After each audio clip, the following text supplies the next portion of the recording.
মিরপুর ১০ আন্দোলনকারীদের লক্ষ্য করে ধেয়ে আসে পুলিশ, ছাত্রলীগ, যুবলীগ। তাদের ছত্রভঙ্গ করতে গুলি ছোড়ে সেনাবাহিনী। এতে পিছু হটে পুলিশ, ছাত্রলীগ। আন্দোলনকারীদের নিরাপত্তায় সেনাবাহিনীর এই ভূমিকায় আবেগালুপ্ত হয়ে পড়েন শিক্ষার্থী ও অভিভাবকরা। কেউ কেউ সেনা সদস্যদের জড়িয়ে ধরতে চান।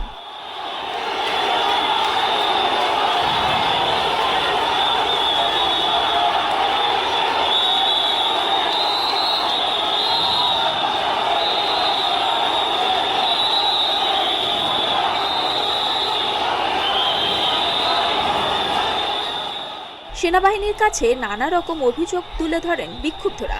শনিবারই জনগণের স্বার্থে ও রাষ্ট্রের যে কোনো প্রয়োজনে সেনাবাহিনী সবসময় পাশে আছে ও থাকবে বলে জানিয়েছিলেন সেনাবাহিনী প্রধান জেনারেল ওয়াকারুজ্জামান। এ ঘটনা খানিকটা যেন তারই প্রতিফলন।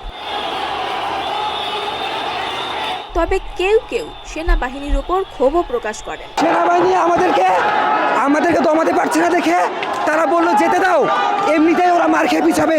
সেনাবাহিনী ছাত্রদেরকে নিরাপত্তা দিতেছে, বাট ওইখান থেকে ওনারা সেনাবাহিনীর সামনে ফায়ার করতেছে।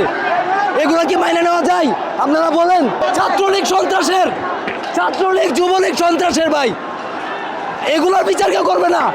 আমরা সকালবেলা শান্তিপূর্ণ সমাবেশ করতেছি, আমাদের উপরে ককটেল ছাড়া হয়েছে, তারপর থেকে এতগুলো পাবলিক খেপছে। পাবলিক ছাত্ররা কি এমনি খেপে? সেনা সদস্যদের উপস্থিতিকে স্বাগত জানিয়ে স্লোগান দিয়েছেন বগুড়াবাসীও। রবিবার শহরের কালীতলা এলাকায় এমপি রাগেবুল আহসান রিপুর গাড়িতে আগুন দেয়া হয়। সেই আগুন নেভাতে সেনা সদস্যরা তৎপরতা শুরু করলে সন্তোষ প্রকাশ করেন আন্দোলনকারীরা। তাদের অনেকেই সেনা সদস্যদের সঙ্গে হাত মিলানোর চেষ্টা করেন।